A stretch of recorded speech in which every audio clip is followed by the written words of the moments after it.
Gepleýär Azatlyk radiosu. Assalamu alaykum hormatly dinleyijiler. Eferde Dünýä Türkmenleri gepleşigimiz mikrofon öňünde maksat Ataýew.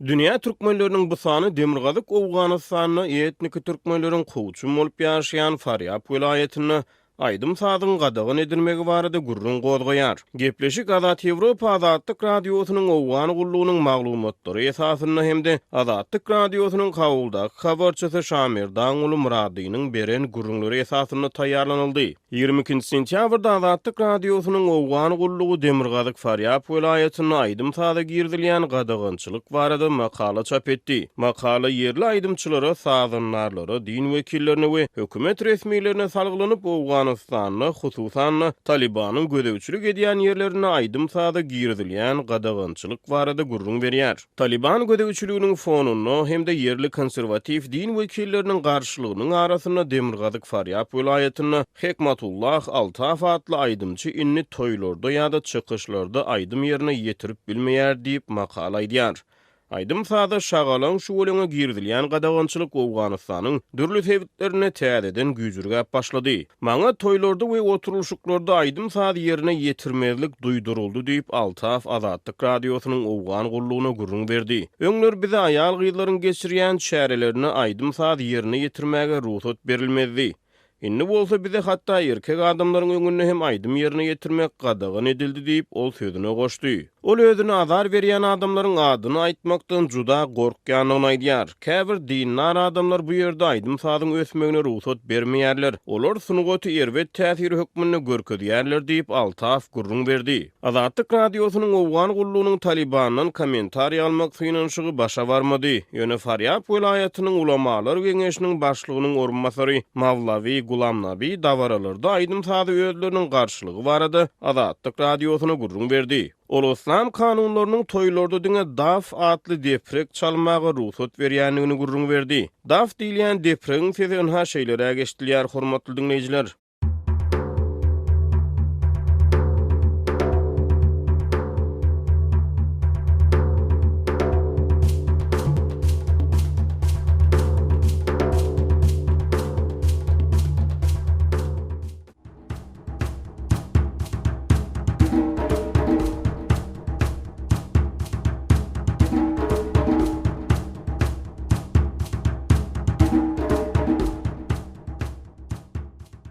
Azatlyk radiosynyň Owgan gullugy bilen gürrüňdeşlikde din wekili Owgan toýlaryny häzir çalynýan sazlara ruhsat bererlik däldigini, Owganystanyň aýdym aýtmaklygyň ähli görnüşiniň ýetip gitjek gününe özüniň sabırsyzlyk bilen garaşýanyny gürrüň berdi. Nabi ýaly din wekilleri Talybanyň gödäwçilik edýän territoriýalary bilen hökümet gödäwçiligindäki ýerleriň arasyna erkin hereket edip bilýän sanawly adamyň hatyrynadyr. Azatlyk radiosynyň kabuldaky habarçysy Şamirdan uly Murady aýdym-saz gadagançylygy barada şeýle gürrüň berdi. Demirgazyk Owganystanda soňky günlerde howpsuzlyk şertleri has ýaramallaşdy. Jeňçiler owalarda da hereket edýär. Şonuň üçin şol medeniýet iskerlerine şu aýdymçylara toy bayramlarda aýdym aýtmak jeňçiler tarapyndan gadagan edildi. Demirgazyk Owganystanyň hemme welaýatlarynda şöyle ýagdaý, türkmen owalarynda hususan toýlarda aýdym aýtmak mümkinçiligi ýok. Aýdymçylar üçin toýlarda diňe şol görüşmek ýa voleybol dip, futbol dip bu oýny oynamak ruhsat berämese başga aýdym saz etmege ruhsat bermeýär. O jeňçiler bu kynçylyklar bar. Bir şahatlyk, bir hoşallyk toýlarda etmek mümkinçiligi ýok. Jeňçiler tarapyndan şol gadagan edildi. Bu Taliban rejimi döwründe hem şeýle gadagançylyk bolupdy. Häzir ýene şol öňkü ýagdaý ýüze çykdy. Aýdymçylar aýdym-saza gatnaşyp aýdym-saz edip bilenýoklar. Farýab welaýaty ýaşaýjylary diýdim zor Talybanyň çärek asyrmyndan ozal aşy islamçy rejimiň amal eden ahlak gödäwçiligine meňdeş barha ýokurlanýan çäklendirmeleri bilen yüzbeyiz bolýan Owgan welaýatlarynyň iň soňkusydyr. Awgust aýynda Taliban şeýle çäklendirmeleri Owganystanyň Gazni welaýatyna da güýje girdi. Öz garşydaşy bolan İslam döwleti jeňçilerinden üstün çykandan soň häzir Taliban Farýab welaýatynyň 14 töwre we etrawyna gödäwçilik edýär.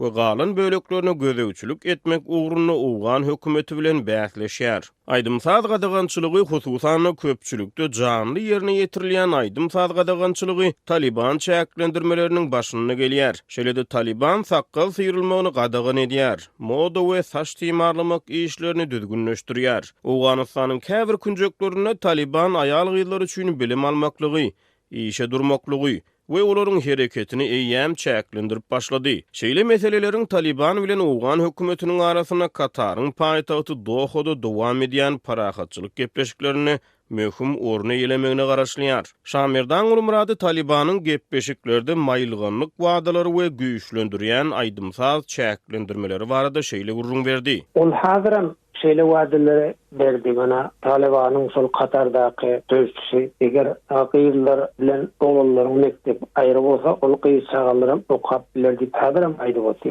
Gyýçagalara bilim alýa oğullardan bar Talibanlaryň kontrollik edýän oğullaryny da hazyram çok gyýçagallaryň bilim alýan mekteplere açyk gyýçagalarym bilim alýa, emma ýaş gyýçagalar. Misal üçin şu 10 ýaşandan soň ol mekteplere gyýylaryň gatnamagyny gadagan etýär Talibanlar. Ýaşaýak ýerler üçin gadagançylyk ýok. Gyýçagalarym mekteplerde bilim alýa.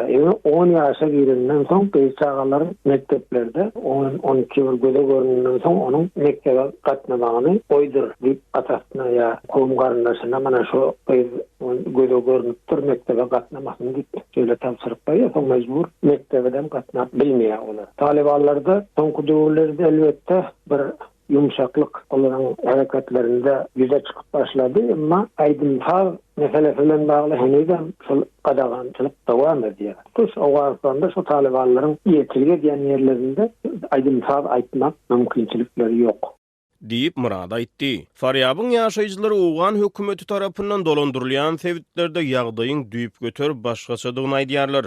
Goloýda Owgan güýçleri tarapyndan gaýtadan ele geçirilen Garamköl, Kugan we Anthoy etraplarynyň ýaşaýjylary Azatlyk radiosynyň Owgan gullugyny özleriniň şahsy ýonançyklarda saz gurarlaryny çalmak mümkinçiligine gaýtadan eýe bolanlyklaryny gurrun berdiler. Ýöne umumy ýagdaý yaramazlaşýar. Bir näçe ýyl mundan ozal Farýab welaýatynda konsertler adaty zatdy. Ýöne şeýle çäreler Talibanyň hemde aşa dinçi din wekilleriniň köpçülük ýerlerini aýdym-sazlaryň ýerine ýetirilmegini gadagan etmegi sebäpli. Hem de olaryň aýdym-saza garşy çykmagy sebäpli häzir tasbih edildi. Bizim musulman ýöne biz öz dawralarymyzyň şahatlykly geçmegini isleýäris diýip altafatly aýdymçy aýdym-sazyň zerurlugyny gurrun berdi. Ol Farýab welaýatyna ýerli hökümet resmiýetleriniň aýdymçylary we sazanarlary gorap bilmeýänliklerini, olary goldaw berip bilmeýänliklerini aýdýar. Men öz janymy alady edýärin sebäbi howpsuzlyk güýçleri maňa şu wagt içinde heniz goraw hödürlemedi diýip aýdymçy aýdýar. Ol Farýab welaýatynyň paýtagtyny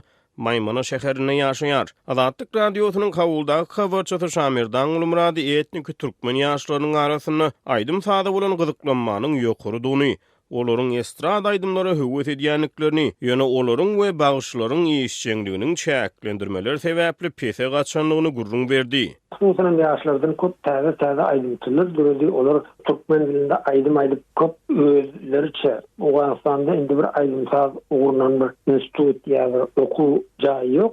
Emma şoňa garamazdan özünün ölleri uğranıp yerli ustatlardan uğranıp sazy uğranıp çalmagy, aýdym aýtmagy uğranýan ýaşlarja da köp da aýdym-saza gyzyklanmak atkan. Aýdym-saz dinleýänler bar, aýdym-saza da höwes köp. Estrada aýdymlaryň türkmençe görnüşinde estrada aýdymlaryny aýtýarlar, ýöne halk aýdym-sazlar bilen meşgullanýan aýdymçylar bar. Galty anna bagşy diýip başga da bir näçe bagşylar bar. Bu bagşylar hem toýlarda gatnaşýar, aýdym-saz edip berýärdi. Ýöne hazır şolaryň üýde oturyan boldular, üýünden çykyp bilen ýoklar, şol aýdym-sazlary da gatnaşyp bilen ýok. Anna bagşyda şol Demirgazyk Owganystanyň welaýatlarynda owa gezip toý tomoşalara gatnaşyp aýdym-saz aýdyp berýärdi. Häzir şolam aýagyny ýygdy, şoň gatnaşyp bilen ýok. Çünki gençler tarapyndan howbagandyrylýar, gysgyrk edilýär. Olu Harat welaýatynda, Harat şäherinde ýaşaýar Anna bagşy. Onuň başgadan ençeme şol türkmen halk aýdym-sazlar bilen meşgullanýan bagşylar bar. Şolaryň aýdym-saz edip bilen ýoklar. Şu güýje gündä. Azatlyk köp agyrlaşdy, oňa mümkinçilik beren ýok. Aýdym-saz etme etmege, aýdym-saz etjek bolsaňam, onuň öňüne alýa. Ondan soň mollalaram ýerli bir meçitleriň amamlary bolsa-da bu aýdym-saz etmäň, onu talballarken gowgurun ýok diýip düşündürüş berýär, gorky berýär. Şonuň üçin hem aýdym-sazam edip bilmek, toy goýan adamlarym aýdymçylary çağırıp bilen ýoklar. Diýip murada aýtdy. Farýab welaýatynyň Talybanyň gödegçiligindäki bölегinde ýaşaýan beýlik bir aýdymçy Şahbuddin Rabab Nawaz Talybanyň basışlary sebäpli özüniň aýdym-sazy taşlamagy mejbur bolanlygyny aýdýar. Ol özüniň eý görýän saz guralyny Rababa 3 ýyl bäri elini degirmänligini gurrun berýär. Rabab saz guralyny ha şeýlere geçdilýär, hormatly dinleýijiler.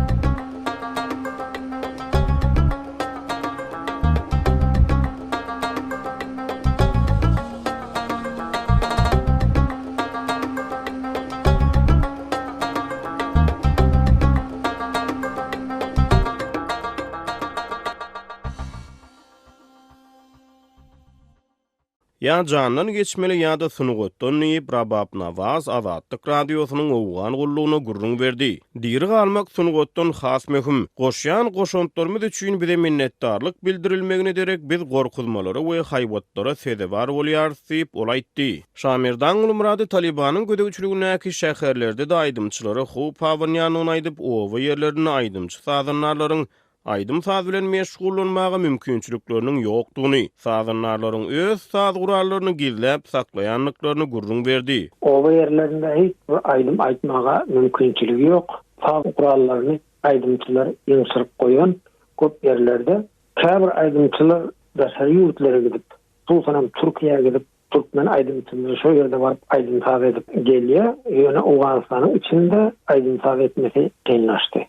Diýip murada aýtdy. Owganystanyň maglumat we medeniýet ministrliginiň Farýab welaýaty boýunça bölüminiň başlygy Gulam Sahy bayan aýdymçylary we sazanlarlary gadagançylyk girizmekde bir näçe ýerli din wekiliniň pitneçileri goşulanyny gurrun berýär. Din wekilleri olary aýdym-saz ýerine ýetirmäge ruhsat bermeýär diýip bayan Azatlyk radiosynyň Owgan gullugyna gurrun berdi. Ol Farýab welaýatynyň aýdymçy sazanlarlaryň ýerli medeniýete goşonlyklaryny ýöne häzir welin olaryň öz günlerini görüp bilmeýänliklerini gurrun berdi. Olaryň käbiri ýurdu terk etmäge mejbur boldy diýip bayan aýtdy. Bayan häkimetleriň az kömek berýänligini aýdýar. Şu wagt içinde biz olara köp ýardam berip bilemzok, sebäbi bizde pul ýok diýip ol aýdýar. Owgan hökümetiniň wekilleri we Taliban şu aý çylşyrmly parahatçylyk gepleşiklerine başlayan mahaly Farýabyň sazçylary parahatçylyk prosesi öz janlaryny hemde sunugat azatlygyny gorar diýip umyd edýärler. Şamirdan Ulmurady Farýab welaýatyna etniki türkmenleriň ýaşaýan sebitleri barada maglumat berdi.